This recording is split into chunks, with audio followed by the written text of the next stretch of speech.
আমরা উদ্বেগের সাথে লক্ষ্য করছি যে সম্প্রতি কিছু পত্রপত্রিকা, গণমাধ্যম এবং সোশ্যাল মিডিয়ায় বিএনপির মনোনয়নের কথিত তালিকা নাম ধাম প্রকাশ করে দলের নেতাকর্মীদের মধ্যে বিভ্রান্তি, অসন্তোষ এবং বিশৃঙ্খলা উস্কে দেওয়ার ষড়যন্ত্র করছে। অনুমিত হচ্ছে বিএনপিতে বিভেদ বিসম্বাদ সৃজনের অশুভ অভিপ্রায় নিয়ে কতিপয় মিডিয়া যথেচ্ছভাবে মিথ্যা অপপ্রচার প্রোপাগান্ডায় লিপ্ত হয়েছে। আমরা স্পষ্ট করে বলতে চাই, বাংলাদেশ জাতীয়তাবাদী দল বিএনপি আসন্ন জাতীয় সংসদ নির্বাচনের জন্য সর্বাত্মক প্রস্তুতি গ্রহণ করেছে। উপযুক্ত সময়েই দলের নির্ধারিত যে প্রক্রিয়া, যে সিস্টেমে যাচাই বাছাই করে মনোনয়ন দেওয়া হয়, সেই যাচাই বাছাই করে যোগ্য ও সর্বোপরি জনগণের কাছে গ্রহণযোগ্য জনপ্রিয় ব্যক্তিকেই বেছে নিয়ে তাদের নাম প্রকাশ করা হবে। কোনো নির্বাচনী এলাকায় কোনো প্রার্থীকে গ্রিন সিগন্যাল বা সবুজ সংকেত দেওয়া হয়নি।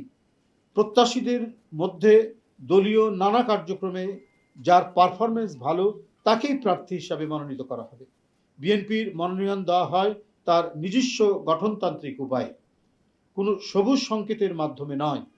জাতীয় সংসদ নির্বাচনের কিংবা যে কোনো নির্বাচনে দলের প্রার্থী মনোনয়নের দায়িত্ব পার্লামেন্টারি বোর্ড পালন করে এবং এ ব্যাপারে বোর্ডের সিদ্ধান্ত চূড়ান্ত বলে গণ্য হয়। সুতরাং তফসিল ঘোষণার পরেই দলের ভারপ্রাপ্ত চেয়ারম্যান তথা বিএনপি কেন্দ্র থেকে ঘোষণা ব্যতীত এখন পত্রপত্রিকায় প্রকাশিত কোনো মনগড়া সংবাদে বিভ্রান্ত না হওয়ার জন্য সারা দেশের নেতাকর্মীদের প্রতি আহ্বান জানাচ্ছি।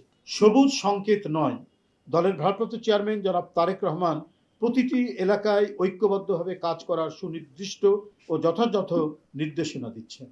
তিনি ভার্চুয়ালি যে সমস্ত এলাকায় কথা বলছেন সেখানেও তার বক্তব্যে তিনি এই কথাটি বলছেন, বা ঢাকায় এসে যারা কথা বলছেন, যারা মনোনয়ন প্রত্যাশী হতে চান বা দলের নেতাকর্মী যারা আছেন, বিভিন্ন পদে যারা দায়িত্ব পালন করছেন, তাদের প্রত্যেকেই তিনি এই নির্দেশনা দিয়েছেন, আপনারা সবাই ঐক্যবদ্ধ থেকে কাজ করবেন। দল যাকে মনোনয়ন দিবে তার জন্য সকলে আপনারা কাজ করবেন। কিন্তু এখনই কোনো মনোনয়ন দিয়ে দেওয়া হয়নি, যেটা আমরা বিভিন্ন পত্রপত্রিকায় দেখতে পাচ্ছি।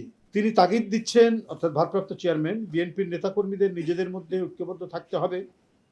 তিনি বলেছেন, আমাদের ইস্পাত কঠিন ঐক্য ধরে রাখতে হবে, আমাদের প্রত্যেককে গণসম্পৃক্ত কাজে সংশ্লিষ্ট থাকতে হবে। জনগণ বিরক্ত হয় এমন কোনো কাজে দলের নেতাকর্মীরা কখনোই লিপ্ত থাকবে না, তাহলে অবশ্যই জনগণের রায় ধানের শীষের পক্ষেই আসবে। ভারপ্রাপ্ত চেয়ারম্যান নেতাকর্মীদেরকে সারা দেশে ডোর টু ডোর গিয়ে আগামী দিনে জনগণের মুক্তির সনদ 31 দফা তুলে ধরার পরামর্শ দিচ্ছেন। তিনি মনোনয়ন প্রত্যাশীদের ঐক্য সুদৃঢ় করার এবং আরও জনবান্ধব হওয়ার নির্দেশ দিয়েছেন। বিএনপির ভারপ্রাপ্ত চেয়ারম্যান জনাব তারেক রহমান বারবার একটি কথা বলেন, যা আমরা মনে প্রাণে বিশ্বাস করি, সেটি হলো জনগণই বিএনপির সকল রাজনৈতিক ক্ষমতার উৎস। জনগণ আমাদের সঙ্গে থাকলে কোনো প্রোপাগান্ডায় বিএনপি থেকে জনগণকে বিচ্ছিন্ন করতে পারবে না ইনশাআল্লাহ।